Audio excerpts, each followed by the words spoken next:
तो देखिए अब हम लोग बात करने जा रहे हैं शुद्ध द्विघात समीकरण को हल करना।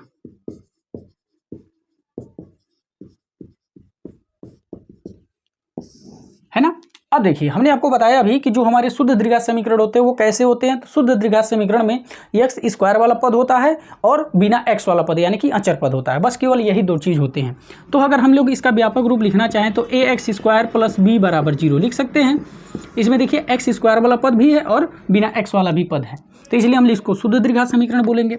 अब देखिए जो हमारे शुद्ध द्विघात समीकरण होता है इसको हल करने का देखिए बेसिकली दो नियम होता है। अब दोनों नियम से हल कर सकते हैं। पहला नियम क्या होता है हमारा, ए स्क्वायर माइनस बी स्क्वायर के सूत्र द्वारा, ठीक है।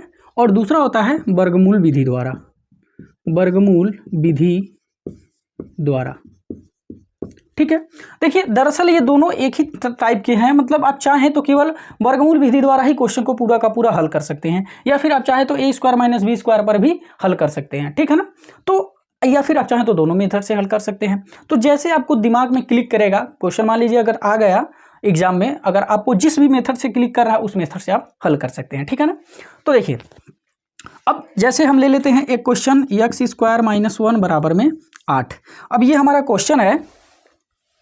अब हमको इसको हल करना है। पहली बात तो हम लोगों को ये देखना है कि ये शुद्ध द्विघात समीकरण है कि नहीं। तो शुद्ध द्विघात समीकरण का पहचान क्या है कि उसमें एक्स स्क्वायर वाला पद होना चाहिए और बिना एक्स वाला पद होना चाहिए। तो देखिए इसमें एक्स स्क्वायर वाला पद है और बिना एक्स वाला पद भी है, ठीक है ना। तो इसलिए हमारा शुद्ध द्विघात समीकरण है।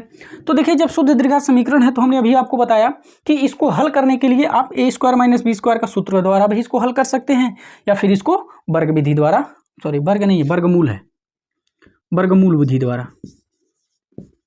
आई बात समझ में। अब देखिए थोड़ा सा हम इसके बारे में थोड़ा सा और चर्चा कर दें।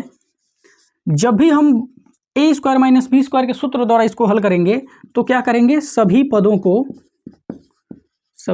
को क्या करेंगे, बाएं साइड में लाएंगे, बाईं तरफ लाएंगे। आई बात समझ में। और अगर हम लोग वर्गमूल विधि का प्रयोग करके हल करेंगे तो हम क्या करेंगे कि अचर पद को, चलिए पहले विस्तार से लिख देते हैं, चर पद को बाईं तरफ और अचर पद को दाईं तरफ लाएंगे। आई बात समझ में। तो ये होता है पूरा का पूरा कंसेप्ट कि जब हम लोग ए स्क्वायर माइनस बी स्क्वायर के सूत्र द्वारा हल करेंगे तो क्या करेंगे, सभी के सभी पद को बाएं तरफ ला लेंगे, और अगर वर्गमूल विधि द्वारा हल करेंगे तो चर पद वाले को बाएं तरफ और अचर पद वाले को दाएं तरफ लेकर के जाएंगे, ठीक है। तो चलिए अब ये हमारा क्वेश्चन है। अब इस क्वेश्चन को हम लोग दोनों मेथड से कर लेते हैं। तो पहला मेथड हमारा क्या होगा, ए स्क्वायर माइनस बी स्क्वायर। इसके लिए सभी पदों को बाएं तरफ लाना है, तो इसको इधर लाते हैं। तो ये एक्स स्क्वायर माइनस 1, ये 8 इधर आएगा तो माइनस का 8 हो जाएगा बराबर 0। तो ये एक्स स्क्वायर माइनस 9 बराबर 0। तो फाइनली ये हो जाएगा। अब देखिए ए स्क्वायर माइनस बी स्क्वायर के सूत्र द्वारा हल करेंगे तो पहला वाला भी स्क्वायर में होना चाहिए, दूसरा वाला भी स्क्वायर में होना चाहिए। यहाँ पे तो केवल हमको एक ही स्क्वायर में दिख रहा है, इसका मतलब दूसरे वाले को स्क्वायर में बनाना पड़ेगा। तो ये हो जाएगा 9 को हम लिख सकते हैं 3 का स्क्वायर बराबर 0। अब इसको क्या लिख सकते हैं, अब देखिए ए स्क्वायर माइनस बी स्क्वायर के जैसा हो गया। तो ए स्क्वायर माइनस बी स्क्वायर का फार्मूला क्या होता है, एक ब्रैकेट में ए माइनस बी और दूसरे ब्रैकेट में ए प्लस बी, यही होता है ना। तो बस वही कर देंगे, यानी कि 2 ब्रैकेट बनाएंगे और 2 ब्रैकेट बना करके इन्हीं दोनों को लिखेंगे, लेकिन एक बार इनको माइनस के साथ लिख देंगे और एक बार इनको प्लस के साथ लिख देंगे। आई बात समझ में। अब देखिए अब जब यहाँ पे दोनों का गुणनफल 0 है, तो जब दोनों का गुणनफल 0 होता है तो इसको 0 के बराबर करते हैं और फिर इसको 0 के बराबर करते हैं और दोनों से x का मान निकाल लेते हैं। तो यहाँ से देखिए जब इसको 0 के बराबर करेंगे तो x का मान एक निकलेगा 3, और जब इसको इनको 0 के बराबर करेंगे तो यहाँ से x का मान निकलेगा माइनस का 3। तो फाइनली देख लीजिए यही हो जाएंगे इनके आंसर, ठीक है। अब क्यों इनको 0 के बराबर करते हैं और क्यों इनको 0 के बराबर करते हैं, जब आप आएंगे क्लास 11th में तब वहाँ पर आप लोगों को पढ़ने के लिए मिलेगा रैखिक असमीका। उसमें आपको पूरा का पूरा डिटेल बताया जाएगा कि ये कैसे होता है, उसमें बहुत सारे कंसेप्ट हैं। ठीक है ना। अभी यहाँ पे बताने लग जाएंगे तो बहुत टाइम लग जाएगा, ठीक है ना। तो जब आप रैखिक अवसमिका पढ़ेंगे क्लास 11th में तो वहाँ पे पूरा डिटेल में बताया जाएगा, आपको कंसेप्ट समझ में आ जाएगा। अब चलिए अब देखते हैं हम लोग वर्गमूल विधि द्वारा। तो जब हम इसको वर्गमूल विधि द्वारा हल करेंगे तो क्या करेंगे, एक्स वाले पद को बाएं तरफ और बिना एक्स वाले को दाएं तरफ। देखिए जैसा कि यहाँ पे लिखा हुआ है तो वही हम करेंगे, यानी कि एक्स स्क्वायर को यहीं रहने देंगे और इस -1 को उधर लेकर के जाएंगे तो हो जाएगा प्लस का 1, तो ये हो जाएगा एक्स स्क्वायर बराबर 8 और 1 मिल करके 9। अब देखिए जब दोनों पक्षों का वर्गमूल लेंगे तो क्या होता है, आप लोगों को ये कंसेप्ट याद ही होगा कि जब दोनों पक्षों का वर्गमूल लेते हैं तो क्या होता है, दाहिने तरफ प्लस और माइनस आ जाता है।